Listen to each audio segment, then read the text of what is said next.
Good morning, guys out there. Happy Thursday to everyone joining us this morning.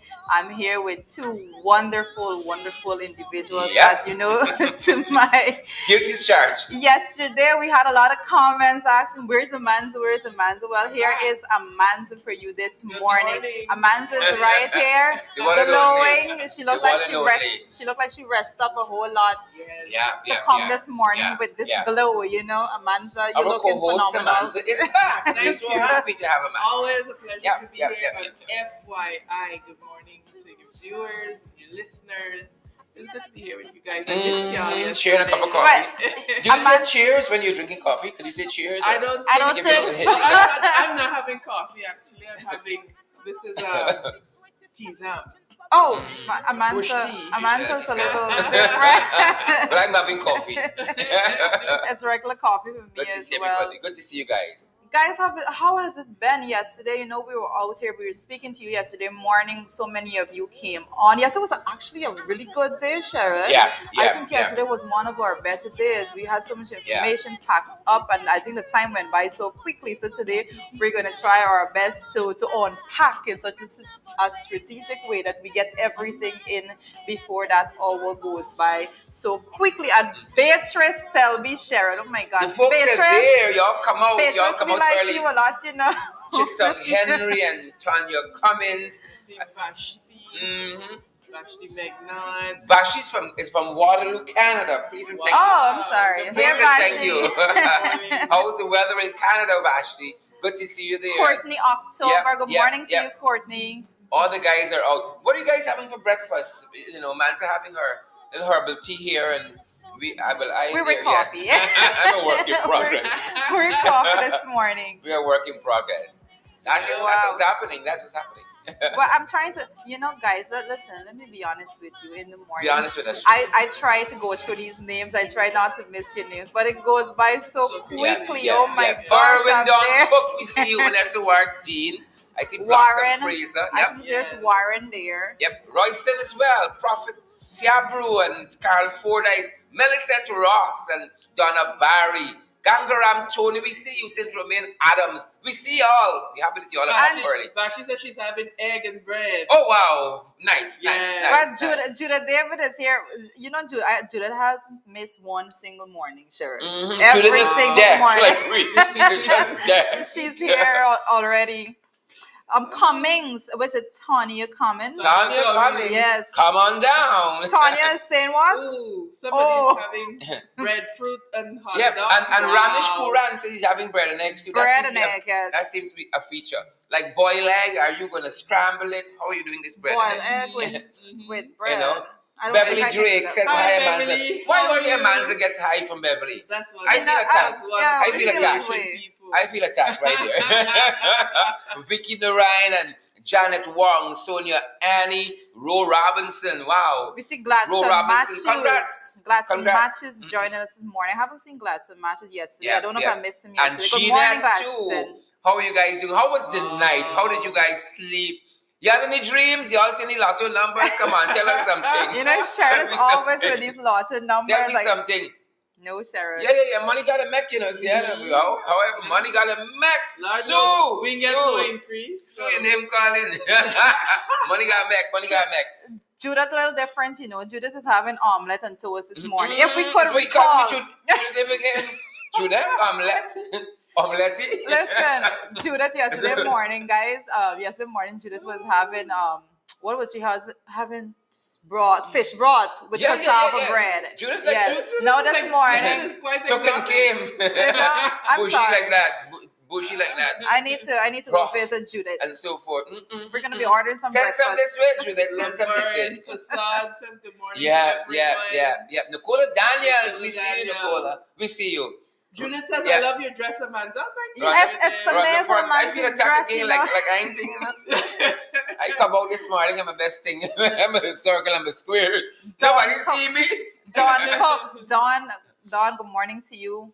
Dawn is always here again. I love Dawn's comments through all the programs. Yeah. Guys, we love spending time with you. We love that you guys pull up a chair, pull up some herbal tea or coffee or coffee and cream and you. Well, yeah, I'm saying Toronto is cold, so I can only imagine. You Yeah. know, Guyana, we're in the tropics. We're good. Toasty, thank you. Toasty. Toasty warm. Yeah. Toasty warm. Yeah. Look, Beatrice says she won $10 on her mega yesterday. Wow, it's gonna be a good day. It's gonna be gonna good. 10 million or just 10. It's gonna be a good day. Nonetheless, it's gonna be a good day. Good morning, Rose. I see Rose Campbell out there this morning also. Travis, good morning to you, Travis.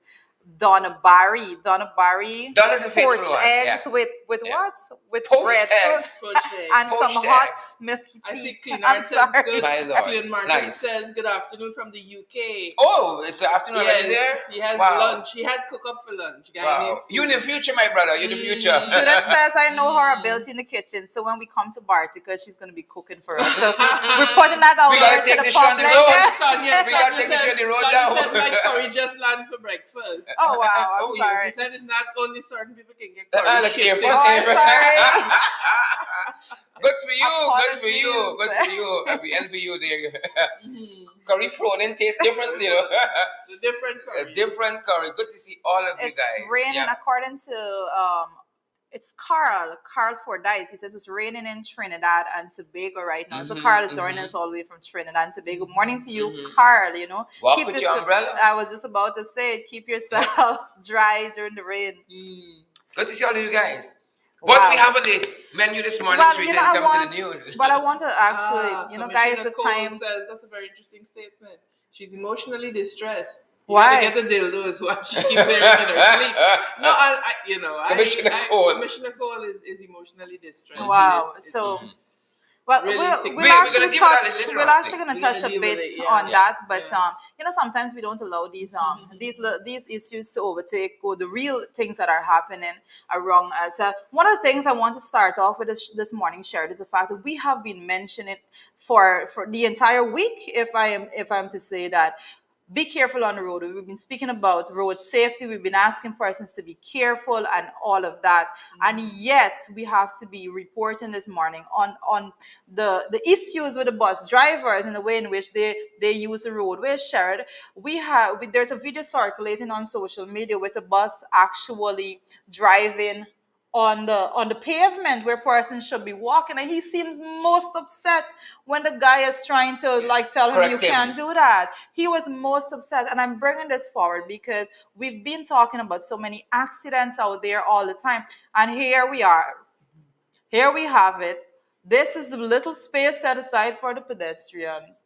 And as you said before, Sharon, those persons in any developed country, pedestrians are they're on the top level when it comes to road safety usage and mobility and so on. Yeah, exactly. Yeah. They're considered most important. They should be given first preference. Yeah, yeah. And here we have a bus driver literally taking the bus. And you know what I have to say? And you guys are going to chime in on this. It is my belief that as the passengers in the bus, we sort of allow these things to happen because it's either no one says anything or there's one person speaking out and everyone else being silent. So the drivers and conductors are allowed to get away with murder, basically, on the roadways. Have you experienced anything like that? Well, when you talk about the driver being wrong and strong, it reminds me of seeing in Parliamentary yesterday afternoon. But that's another story by itself, a little later on in the discussion. Wrong and strong, you're on the pave. Another driver is trying to say, you're doing something wrong. And the driver in the video that we saw circulating on social media seemed to be saying, who is you? Yeah. Yeah. Right? It's You think you're Sue? Who is you? But it is to me indicative of just a deeper issue, and that is just a complete breakdown of law and order. Yes. And I think as a people we know better because, like we said some time ago on the show, when we go to other people's countries, we behave. Fall in line. Immediately Yes, fall and in Fall in line. line. able to fall in You line. think he's going to go driving like he that in the can't. US? He can't. We seem to just be happy to disrespect our own, to treat our own lesser, and it's really, to my mind, just evidence of a complete breakdown of law and order and because morality and everything in the society. and this is so because no one is being held accountable. That video is circulating on Facebook, and I am waiting to see him being held accountable by law enforcement officers. This is what we need to do. If persons believe they will not be held accountable, they will continue to do these things, put themselves in harm's way, and put everyone Other else people in in harm's harm's way. way. We Yeah. cannot be allowing these things. I encourage persons, the persons using the buses in this country, a lot of times we mistake our, well, not mistake, a lot of times we don't realize our power when we are literally True. the mechanism by which these people survive. The bus operators, the bus drivers, that entire business survives because you, the passengers, put money in their pocket. And at no point in time are you, the passenger, supposed to be uncomfortable. At no point in time you should be disrespected.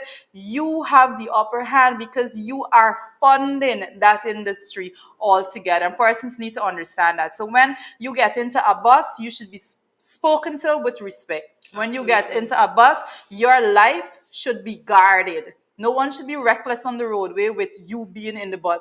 And I dare say, when you are in the bus, even things like when it comes to loud music and all of that, the bus passing, I could barely hear what's going on when they pass me. I can't imagine being in there sitting. So persons need to, there's unity in numbers, there is strength Absolutely. when you speak out together. Don't leave the one mature person in the corner that's going to say, you know what, please turn on the music, you know what, please go a little slower. You all need to say that, because guess what, if that bus gets into an accident, you see how bus accidents are in this country. We have, everybody is at stake. All of our Correct, lives it's a are at mess, stake. it's a Correct, mess. is right. You'll have innocent people walking on the road. They could become involved. You Yeah. could be driving. I could Yeah. be driving. Sharon could be driving, and you are victim to these reckless people. So I guess our message this morning is that you have the power to speak up. You have the power to stop this. You have the power to discourage it. I think sometimes, Sharon, we do not understand the power of our dollar. Yes, And my where gosh, we spend our money and Mansa, how we spend our money. you're It's so right. it's Yeah. ridiculous. I would get out of your bus if you can't I had if you that can't do that, if experience. you can't be safe, be courteous, turn the music down. People work hard. Yeah. And at 4:30 in the afternoon you get off of work. You want to be able to go and to be able to ride home in relative comfort, in decency. Unwind. There's a saying that you can test the economic strength of a country based on whether any member of society, irrespective of what level of society they're on, will take the public transit system. Yes. That is a real test of development. So it looking, But you know what? Things looking tight by weekend. Wow. Amanza has a refrain, and she always says that it's up to us, the people. How much are you willing to take? How much are you Yeah. willing to take? And it comes back to what Julie says as well. When you sit in public transportation, I mean, nobody wants to stand out. I, least of all, I like being very backseat, back of the class kind of person, and just being not noticed. And I think that's true for all of us. But how much more? Yeah. How much more? Yeah. Right? The man is on the pave. A fellow driver is saying, "You're doing madness, my brother." And he has the gall. Abusing all the man. Yes. Abusing all the man. Yeah. Basically, he Rubber was truck. like, get out of the way. Let me do my thing. This is what I Rubber do every truck. day, whatever. And then they come up with these things, and they say that nobody could tell them anything because somebody always knows somebody somewhere. Like this is the system that we have gotten so used or to. the minibus is owned by a police, so we can. There's that too. That particular matter, that's something we need to definitely look into to see if these persons that are so blatantly defiant are the ones that are in association with or that they are working for, and those things. Those are questions that we can put out there right now because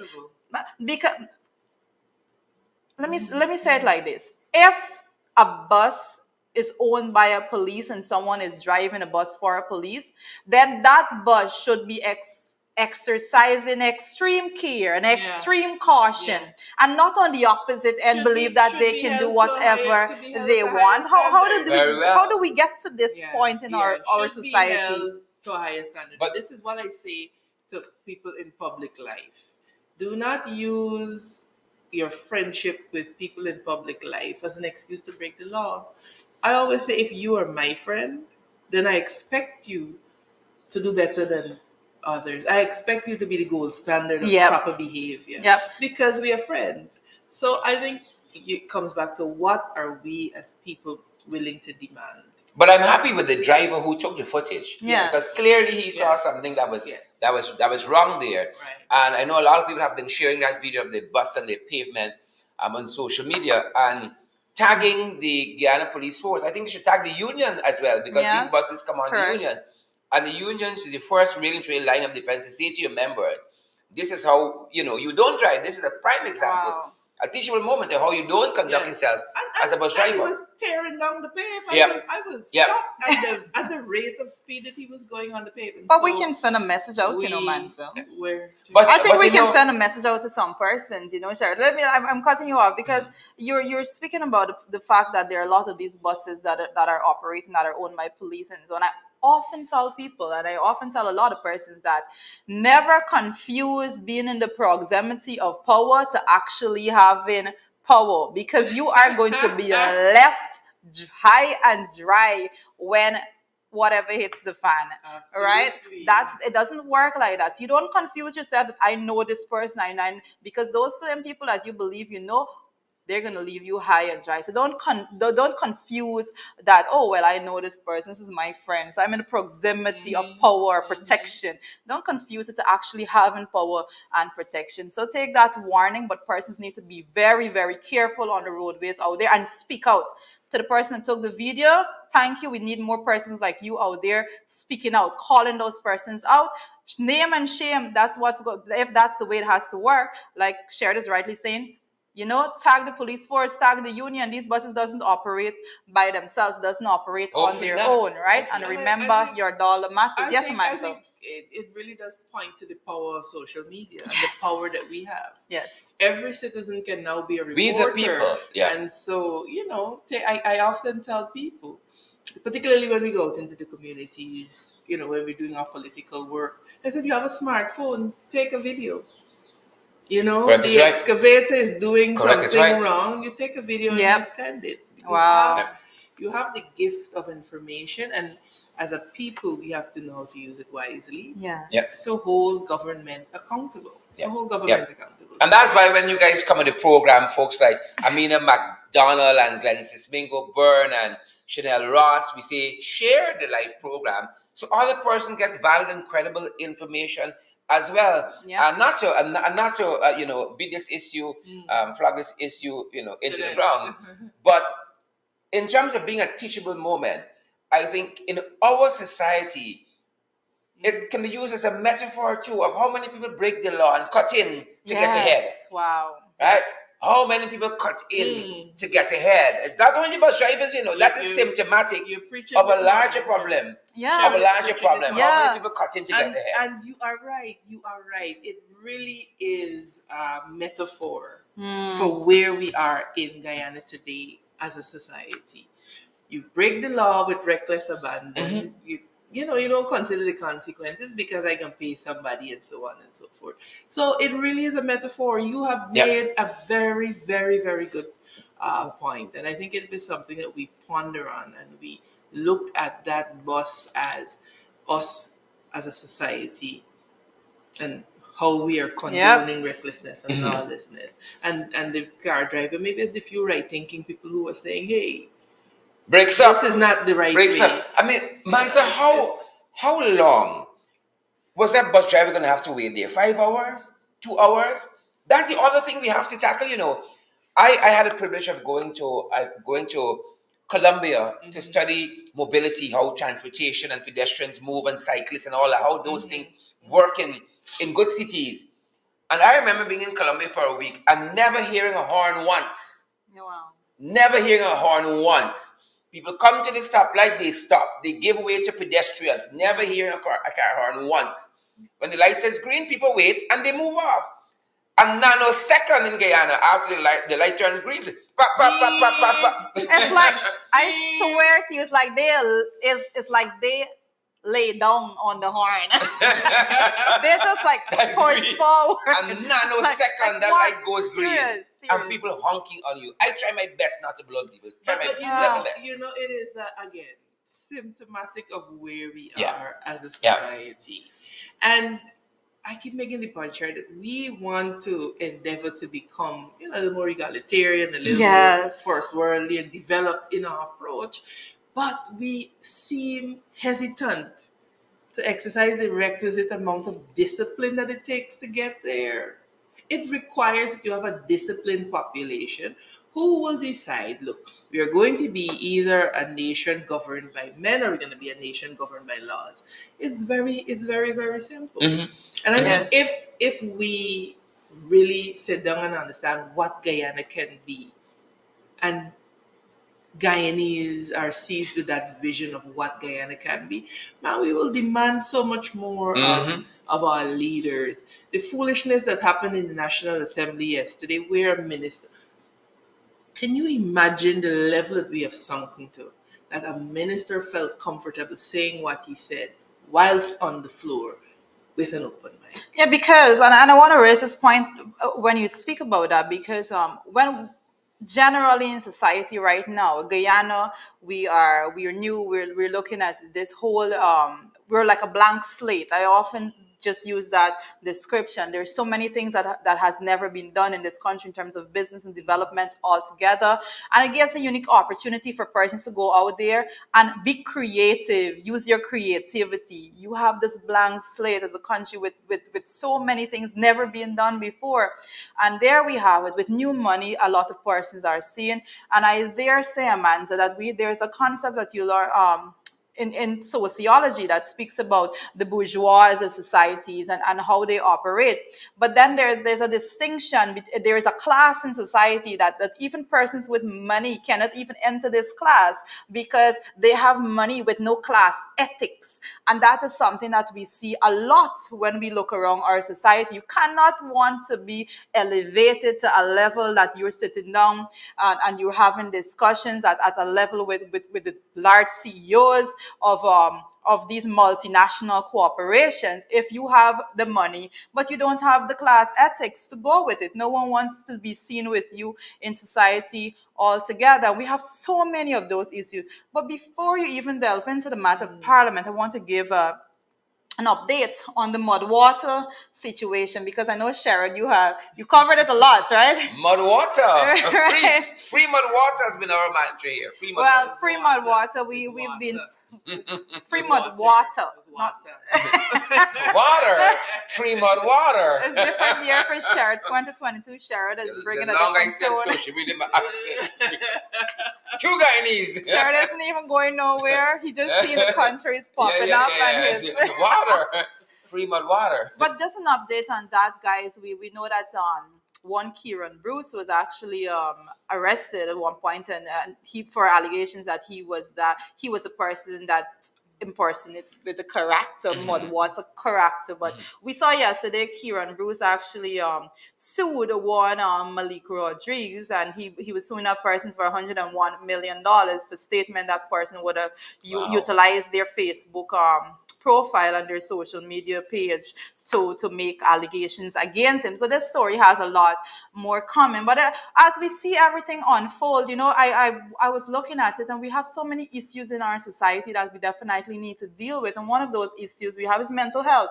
Sharon, a lot of persons can't handle a lot of things and a lot of pressure that comes with what is going on. I saw some strange things on social media. Well, that's one of my Gotham City, let's say, has arrived in Guyana and all that. So, perhaps you're right. We're going to take mental health. Mental health is a seriously. very, very serious issue. And sometimes, it's good to go out there and we see people acting all crazy, and we just laugh and we have a good field day with it. But at the end of the day, that person may be in some serious need of help. I think look, you look at the way we're still considering the estimate. Yes. But if you go back to Ashley Singh's budget speech, there's a paragraph in there on mental health. Yes. And the paradigm with which they address mental health still suggests that it is something that is taboo, that it is something that's not to be spoken of. Guyana has the highest per capita suicide rate in the world. Yes. This little country here with 800,000 we running around in it. Highest per capita suicide rate. And the paradigm with which this government treats mental health is still in the 1960s. Yes, correct. We go every year to get a physical checkup for our body. We're not But looking at the mind. mental health is still taboo. So we don't feel that we should invest. This government has indicated that they don't plan to invest in the level of training to bring the competent counselors and psychologists, etc., to help the Guyanese population. If you notice, and forgive me, I tend to have a very unusual look at things. You would notice that as a society, we cope with humor. Yes. We Our laugh coping everything. mechanism We is laugh humor. everything off. You understand? It is a coping mechanism. And you know what brought me to that place? Maya Angelou did a poem named, I think, They Wear the Mask. Yes. Well, we had the literal mask. Right. We saw the literal mask. They wear the mask. And in that, she was saying, and she was talking about this Afro-American Guyanese, African-American. And she was saying that she sits on a bus and the bus stops and she laughs, and somebody comes off and she laughs. And I know that struck me as so insightful, because when she dissected it, she said they wear the mask to survive. And I believe that as Guyanese, we use humor to cope.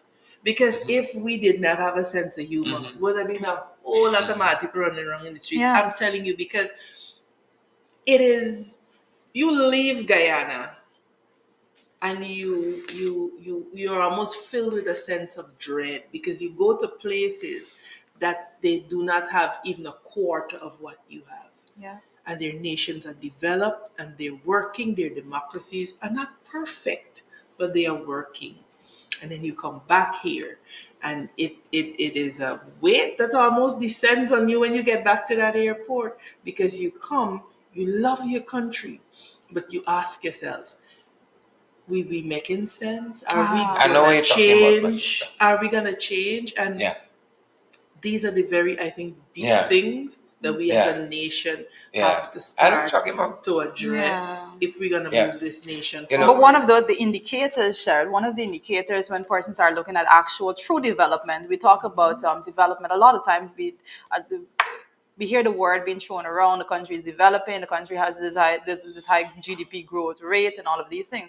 But when you're looking at true development from the human aspect of things, things that you take into consideration is a level all level of happiness that is in the country. And a lot of countries, I dare say, you with countries that you've never even heard about actually rank so high when it comes to the level of happiness, because those persons wake up and they have the peace of mind. Those persons know that when they go out their gate, they don't have to be looking left, right, and center and then run into the car to lock the door before someone comes to stick them up at their gate. And those persons know they can go to the store and they don't have to worry about somebody coming behind them to vice them, literally, and all of those things. All of those things put together are actually the indicators that we should be looking at for true human development and a nation's development altogether. We're not just looking to see something look nice. We want to see it reflected in the behavior, the characteristics demonstrated by the people of the country. And I think this is what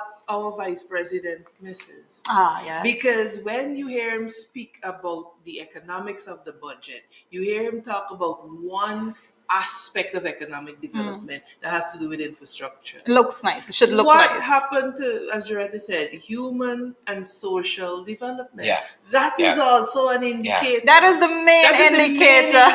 That is the main indicator of economic development. And so I guess my point is that we are now in a time where we ought to be a little more enlightened. And so nobody can come and shove down we throat, infrastructure is the sign of development. That's nonsense. Yeah. And I think largely what we want is progress as against movement. And what you said earlier, Manzi, resonated with me, because I remember coming back home last November, you sitting in transit in Miami, and I see a door leading to the aircraft, and then I see another door, and I say, boy, it's It's where you going back there for? My alter ego saying, down the door. But I when I think about my family and I see myself on the front page of some newspapers, I say, you know what? And I think that is what people don't see very often.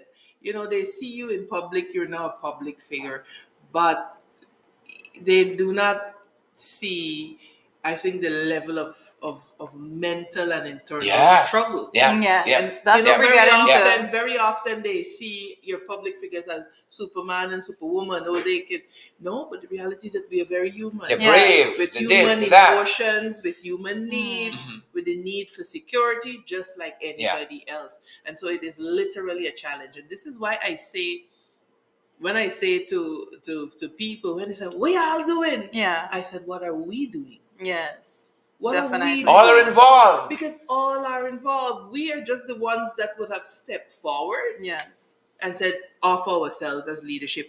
And this is why I generally do not say when we come to power. Because for me, government, it's service. Not about power, it's about service. Yep.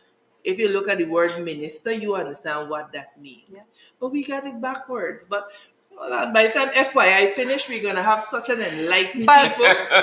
But every folks time we discuss, right? Go ahead, Sharon. Go ahead. folks like Alden Brown. Yep. Maureen Chester Paul. Yes. Yep. And we have Roxanne Aaron as well. Andrew Cuthbert. Good to see you guys. We're all going to be better for it. According to Mansa. Yes, absolutely. Enlightened. And I'm happy that so many folks join us for this discussion and we hope families too. Because in our family, Mansa, one of the things always at the back of our head, anything we're doing is we're doing well. Right. And wherever we are, we must improve that. Right. In some way. Right. And we believe that, if we can do a little better than the generation before us, then we can improve. Our aim must at all times be to advance the species. Yeah. Yes. You cannot leave it worse than you found it. Yeah. It means that you have not done your duty as a human being. And so, we have a long way to go, but I believe that our people have been looking for leadership, and they've been looking for leaders who are more in love with people than they are with power. Mm-hmm. And I think the people are going to be rewarded pretty soon, because I do believe that I have such confidence in our young people. There's a generation of young people now who are far more enlightened. Look, I have an 18-year-old. What? You, Mansa. Stop it. Stop it. This young man. I apologize. And this young man says some things that I'm like, but when I was 18, I was not this enlightened. And then there's a 16-year-old. I know I'm giving away my age here. And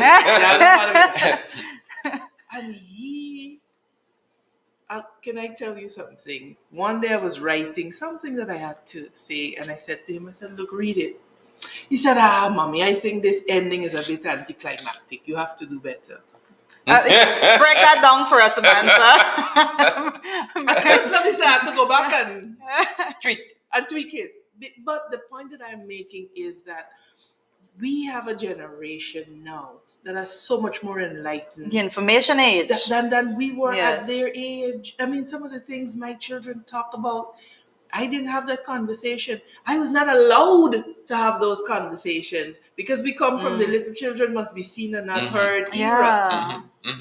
But one of the things spared. that I'm thankful for my parents for is that they allowed us the space to express respectfully. Yeah, that's why I say I was spared. I was spared from that because I was allowed to scope to think. I was spoken to with respect from my mother, and that's how I grew up. I grew up knowing that you don't have much. You probably not know what we're gonna make tomorrow for lunch, but we're gonna speak to each other with respect, and we know that we have an aim and this is a direction we're going to be looking to elevate ourselves in our lives altogether. And I grew up with a passion for representation altogether. I want to go out and I want to represent people because I believe from a little child that people do not understand the struggle of poor people living in this country. They do not understand it. I had that from day one. I could remember vivid things from my childhood. I could remember conversations from my childhood that I had with persons that I made a decision mentally and said, "Hey, I'm gonna grow up and I'm gonna represent people." I think that is what happens. Yes. I think you try to mirror your environment. Correct. You are empowered, and so you want to empower others. Yes. Precisely. So for me, I cannot fathom not confronting disrespect. Yep. Talking about disrespect. I can't fathom not confronting disrespect because I live by a particular mantra. I do not disrespect people. You'll never find me starting anything. Nope.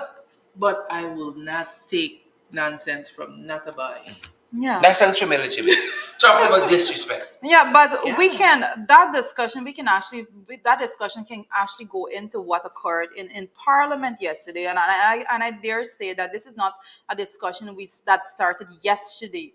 The opposition MPs, the members of the female members of the opposition, we have been speaking since day one about what is being said to us. We had this whole issue with our colleague Tabitha Saraba Hali and her actually having to suffer physical that was assault. That was March last year. At the National Assembly. So this is not something we're talking about now. It's not. And no one, I say there is no one that could come and say that we try to go and poke at something and then we want to complain when it comes. That is not the way in which it ever happens. And I can say, Amanza, you sit not too far off from me. Cher sits directly next to me in the National Assembly. And you go in there, I go quietly. I'm an extremely respectful person. I go quietly and I take my seat, and then you have to endure the disrespect that is coming across the floor at you. But what is disappointing, I dare say, because you can say your skin thick, you can take it, but I wait and I wait and I wait and I wait for the speaker to say that is not right. You cut that out. And when he does not say that, we'll have persons like my colleague Sherry Duncan would come and when you can't take it no more, the speaker is right there. He's allowing persons to blatantly disrespect the female parliamentarians on the opposition side. And he says nothing, but dare you try to respond, all hell break loose. How dare you think that you should not be disrespected? That is the way in which it comes over. Like, how dare... I have developed a posture to ignore some of the things that are said, and I call name because I say Anand Prasad. Like, he particularly he says the most nastiest of things, and he says it directly to me. And his colleague sit next to him, Kwame McCoy, and he says the most nastiest of things. And he says he doesn't. I can be on my computer. I'm typing up, and I'm going to be hearing the shouts. I'm not engaging. And persons would remember when I was giving my budget presentation at one point, it's not last year, it was so bad, Kwame McCoy shouted, and I'm waiting on the speaker to say something. The speaker did not once admonish him for what he was saying. And then I came back with the meme. Yeah. Then it came back with me saying, you with your one CXC, don't shout at me. But the aggravation that comes and comes and comes, and you try to take the high road, you try to be ladylike, you try to just be poised in the way in which you do whatever, but the aggravation that comes with it, and the fact that you would believe that at the level of Parliament, women will be given the utmost respect, but it's quite contrary. I often say to my family that I feel sometimes like I'm working in a club, and it's 3 a.m. in the morning, and I'm dealing with drunk men that has absolutely no respect for women. That is how I feel at times. I really want to say, Sharon, thank you. Yes. Just on behalf of myself and the other female MPs, for really standing up yesterday and defending us in the House in the manner that you did. I appreciate it. I felt protected. Yes, finally, I felt finally protected. I said to the speaker yesterday that I do not feel protected by you in this house. Yeah. And I am one who believes that respect should be given to an office, but respect also has to be earned. Correct. And you would have had, for example, Mr. Ralph Ramkaran as a speaker. We all know where his political support was at the time. But he made every effort to be a balanced speaker. Look at Raphael Trotman. My gosh, where do you hear this? How do you compare? How? He was elected. But he made every attempt to hear motion. He was professional. This speaker has shed every vestige of impartiality. He is clearly at the beck and call of his political masters. And I have no bones about saying that loud and clear. You must command my respect as the speaker. Yes. You cannot hear me being subject. Look, let us tell me the gods, but my skin thick. And I could ramble with the best of them. Yeah. But not everybody has that disposition. And people are mothers, they have families, and you hear, Nigel Darmlat said that to somebody's wife, to somebody's mother, to somebody's sister. That is the truth of the matter. He didn't say that to an MP. Yes. Now, if the woman husband catch you and cut you behind, you're gonna hear another story. Yeah. My gosh. But I think that any of the other male MPs, I think a second after, would have stepped in because it was so much. And some of us were in the MP's lounge discussing the budget because trying to get the benefit of listening to what was happening without all of this stuff that usually happens in the well of the National Assembly at the Artichoke Conference Center there at Lilliendale. And it was so much. It was MP after MP, especially the female MPs. Who were posing questions. And if folks out there, you heard that dildo remark, that's only one of the many things. As a matter of fact, he called Nima clung. He said clung. He called Karen something about a dog and pig. And it is despicable. And you know what? People must understand. Sometimes they will look across and they will see the opposition chairs empty. Because sometimes we just go outside to detox, to de-escalate ourselves, and then come back in. Well, my comment when I was leaving, I was there because yesterday the entire day was Nigel Darmlal because he's a minister of local government. He's the minister of local government, the senior minister of local government. And so he had to do the ministry of local government, and then he has to do the regions as well. So he had to go with region 1, 2, 3, straight through to region 10. So the entire day is just him. And he has this way in which he feeds off of, he gets a hype off of belittling someone. He gets a hype off of insulting a woman. That is something that makes him feel big and as though he's here and no one can tell him nothing. And we see that manifested itself throughout the course of the day to the point that the speaker several times yesterday tried to caution him. Don't do it now, throughout the day. And he is shouting and raising his voice over the speaker. And the speaker is speaking and he is shouting over the speaker's voice. And that went on throughout the day. So how dare anyone say to us right now that, Sherrod was disruptive? Which is what took throughout the day, the speaker endured that from Nigel Darmlad and said absolutely nothing about the video evidence is there. The video evidence is there. Well, it is simple. He has no respect for the speaker. Correct. He has no respect for the speaker. They see him as their tool, and the speaker will in turn try to use his speakership to demand respect from the other side as well. Which is what took me to my feet, because here was, I think, Viceroy Jordan making a point. Yeah. Nigel Darmlad was responding. He veers off of that, and he now starts attacking Natasha St. Louis. Yeah. And the speaker stepped in. The speaker said, "Minister, you are getting personal." Correct.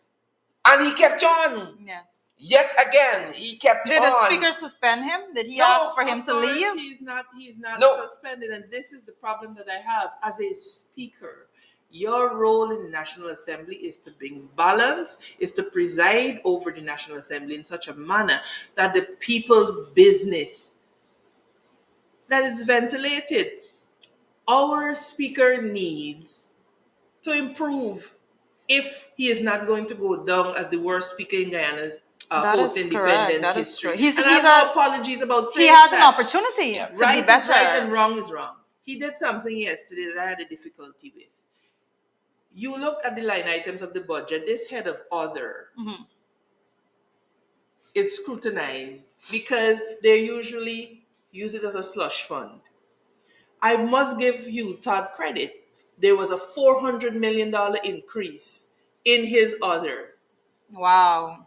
I said, what is it for? He was able to enumerate, this is for legal fees, this is for IT, this is for that. And I was satisfied that they did have a plan for this money. I heard the speaker yesterday attempt to give Ashni Singh the opportunity to once and for all explain what other meant, because he realizes it's a question that will come up. The speaker does not appear to appreciate that other will differ from ministry to ministry. And the people of Guyana deserve to know. And he seemed to be what is being said, telling you what questions you must ask. What you tell me why I must ask? I'm a fairly intelligent human being. In your own deliberate judgment, you want to ask questions. I know what I want to ask. What's his name? The PM said, Doretta, you remember I'm going to go into some detail with this. I'm going to go into some detail. He was hiring advisors on his order. How many advisors? As many as he deems necessary. And the people of Guyana didn't even give an increase to gotta foot it with the taxes. I want to make a comment on that particular thing, because what the speaker did yesterday, he sought to use his remarks slightly similar to the Nigel Darmland's posture to be condescending to the members, to the new members of Parliament on the opposition side of the House, of which I am one of those persons. I am one of the new members of Parliament on the opposition side. So he sought to make pull Ashni Singh forward, because Ashni Singh is supposed to be the senior person that has been there for a while, so he can he knows what is going on. And what he sought to do is to tell Ashni that, oh well, instead of these MPs coming and asking what is under this heading order, just tell them what comes under this heading order. And instead of Ashni Singh getting up and being honest with the population that was viewing this thing live, instead of him being honest, he got up and sought to be very condescending himself, to say, well, you know, others generally put, and he listed a few things that others could cover, to say, well, oh, well, they don't know. And the speaker went on to say, you know, he has to do this training for parliamentary. But there I say, the only thing that we can be trained in when it comes to the PPP members of parliament, senior members of parliament trying to train us, is corruption. And we require no such training, because they have been there forever and they have learned where to joke and push and put everything to cover up and cover their tracks as they go along the way. But when it comes to that particular line item, I think it was 6284 other, right? What we have been noticing is that they have been using this as a basic slush fund altogether, to say the least. The example that you were stating from the office of the Prime Minister, $200 million was on the order. And when we ask what is there for, when we keep squeezing and pulling for information, we realize that $26.4 million was there for advisors. We asked the Prime Minister how many advisors. He said as many as necessary. Right? So that being said, and they want to train us. Right. Okay. Come on. Another question percolating in society. I'm just drinking my tea, minding my own business. Well, you know, sometimes our time goes by so quickly. But what is our question, Chair? There's a question. Who is Sue? Who is Sue, folks? The Sue plot thickens and deepens. Sue-gate is upon us. Sue-gate is upon us, and you know, we had quite a graphic there yesterday, boy. Who is Sue? The tenant and the landlord. There should be a movie, you know, in theaters locally. Yeah, the tenant and the landlord, or the landlord and the tenant. It has a flair, yeah. The landlord and the tenant. The young and the restless type. The landlord and the tenant. So two things happened yesterday in Sue-gate. Two things happened yesterday with Sue-gate. We had the vice president coming out. It was night before the last. Yes, in a press conference, and he said he spoke to Sue after the whole thing came to the fore. He spoke to Sue, and Sue said he never made these allegations. As a matter of fact, it was Vice, the reporter, Isabel Young, whatever the pronunciation is, and that interview was done. Isabel hasn't published her story as yet, but it seems as though the vice president knows what is coming, and so there's damage control that has to be done. So they put out part of the interview, and then they had to put down, night before the last press conference, to do damage control of what they put out initially. And he said he spoke to Sue. Yep. Well, yesterday, last evening rather, Sue put out a statement, quote unquote. A statement came out purporting to be that from Sue. And Sue follows up by saying he doesn't know about these allegations that were made, but not before the Chinese embassy earlier on in the day itself put out a statement saying that its contractors work above board in accordance with the law and all of that. But everybody who's looked at this situation, Twitter and Amanda, said there is more in the matter. There clearly is more Than just the pistol. There clearly is more on the matter. Look, this thing has to be taken into context, and you're right. Contextualize. It is damage control. Here you are, one of your biggest showpieces coming up next week, the energy conference. Yes. You're expecting heads of state. Interesting that Ms. Young has not yet published her piece. Yep. But they have gone ahead and preempted, which when you understand politics and PR, they're trying to soften the blow of what is to come. What is coming? What I understand is that this Miss Young is not a reporter that just do tap work like you saying Guyana. I've seen videos of the woman with soldiers in combat, running through the alleys under gunfire and genocide, all of those things she covered. Interview the head of the Taliban at one time. So this, I dare say, my people, is not a fly-by-night run-of-the-mill reporter. And so there is more in the matter than on the pestle. What you're saying is damage control. I do not believe that Vice News, given its reputation, will fabricate statements that. I believe that they have their evidence and it will be presented in due course. Yes. And all of this damage control will backfire. I don't place. If I were the Chinese embassy, what would I say that my contractors are offering bribes? I wouldn't say that. I would say exactly what they've said. We operate above board, etc., etc. That is right and proper and fitting from the Chinese embassy. It is alleged that Sue has said something, but we don't know. People could write on behalf of Sue. Correct. So, there is a lot going on. And I think what happens is that where we are at the point now where if the vice president is serious about preserving Guyana's integrity, he should step down, because this Sue Gate is really a distraction from the energy conference. We're going to have heads of state here, and it's just a distraction. And he should probably do the honorable thing and step back as vice president. But even with that, Amanda, this is not a distraction that was put upon him. This is a distraction that he created. He wanted this discussion to be had. And I don't want people to mistake and say, oh, well, this is an accident that we're discussing this right now. This was put out there by him. He wants this to be discussed right now. He put it out because he preempted. Because it was a calculation. It is a stage in the process. It's a very simple strategy. If I expose myself first, when you expose me, it's sort of blunted. But I don't think that. I believe. I'm a little conspiracy theorist on this part. But I believe that this whole discussion with Sue and this with bribes and so, I believe that this is actually not the meat of the story that is gonna come, but it's being used as a distraction to deflect from what is actually going to come. And you make an important point, because we see why Isabel put That's what I'm saying. That is what I'm saying, right? It might be even worse than we imagine. But the only way that you will attempt to fall on your sword is if there is, as you have rightly said, more in the martyr than on the pistol. And so for me, I wait with bated breath to see where this will lead. Wow. We have got to understand that we are now an oil economy. It means that there are billions and billions and billions of dollars that will be available for all kinds of things. But again, it comes back, Sherrod, to what we as the people of Guyana will demand.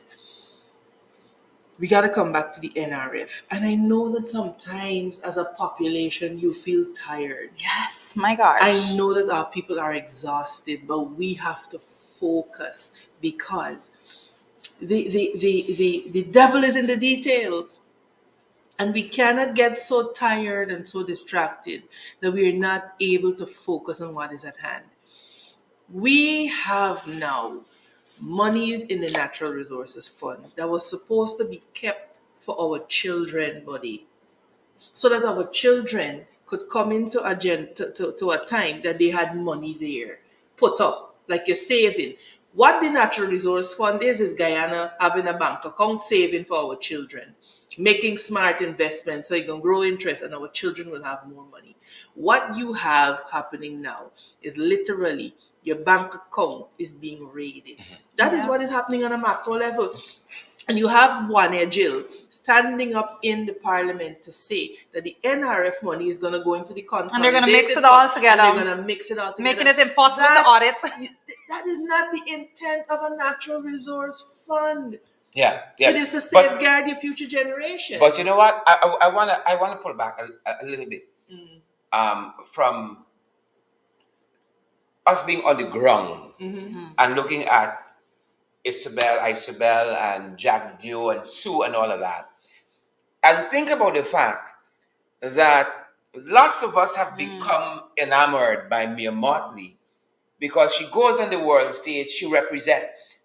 She sits down with Christiane Amanpour and she holds her own in an interview and she can talk about climate change and on varying aspects of our government and how they're developing Barbados.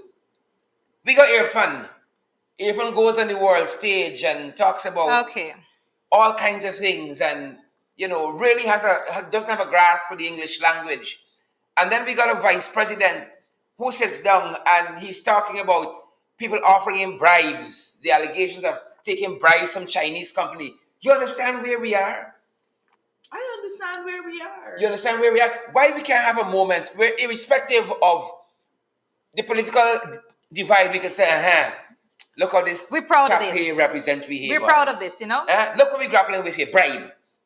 That the allegation that Chinese businessmen, contractors, pay in excess of, at the lower end is 500,000 US, according to what the report is saying, right? Right? The allegation, that's the lower end, to get big contracts. As Amanda said, the oil and gas industry is huge, billions of dollars.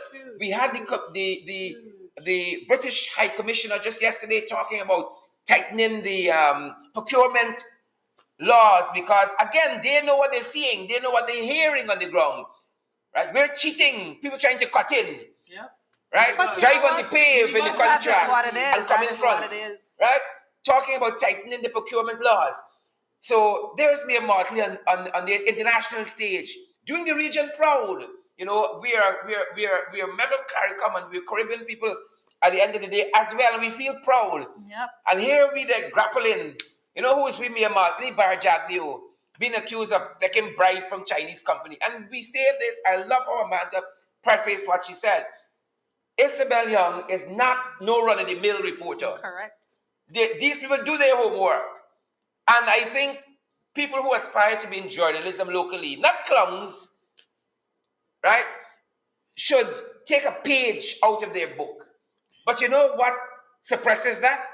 Fear of intimidation. Fear.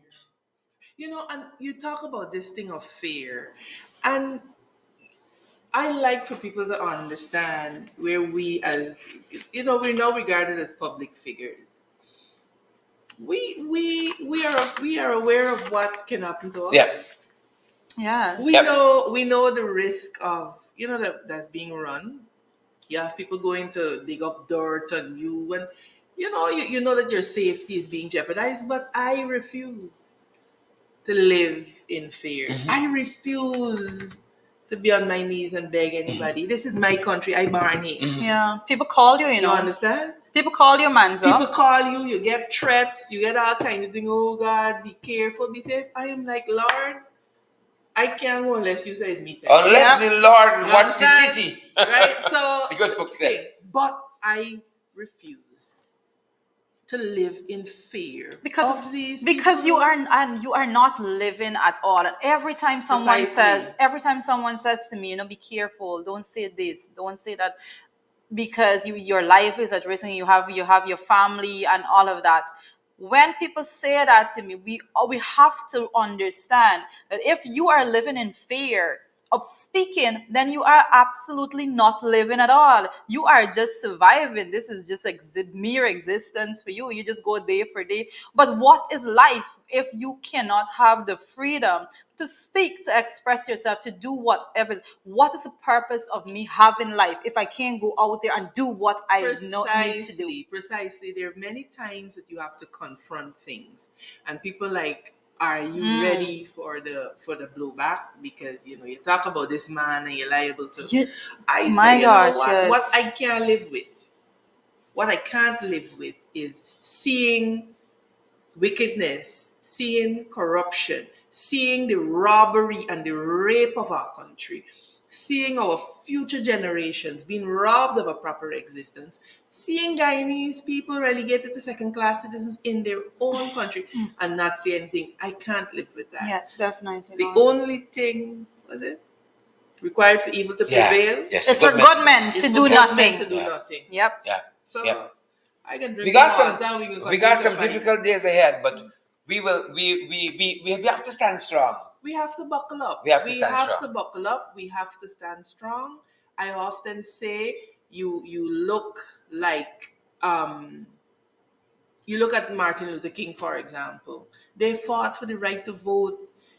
You didn't believe that they were terrified of being thrown into jail or whatever, Yeah. but they were able to see that if we don't stand up now, our children will be left in servitude and in bondage. Very well. And so them banner throw the belly. Very well. They do what they had to do, and so we Very as well. a nation, we have to stand up and demand.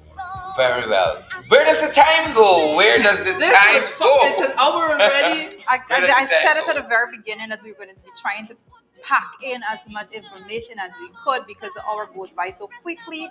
I know Miss Selby actually commented a little earlier and said that she's now walking into work, so she was listening to us while she was on her way to work. So we have the information hour that comes to you for your information. We try to bring everything together right here at this table, so you don't have to go looking anywhere else to get the information. And it's always lovely to be here with you. I love the comments. I love reading the comments from everyone. Says integrity and decency matter in any society. Yep. Joshua Absolutely. Hype, Amir McDonald, Gladstone Matthews, Roxanne Aaron is here, Estus Horcourt is here too, Kelvin Allen and Dan Graves-Andy. Folks, thank you for pulling up a chair at our table this morning. Thanks for joining our conversation in our kitchen, and we are so happy to all you guys were here.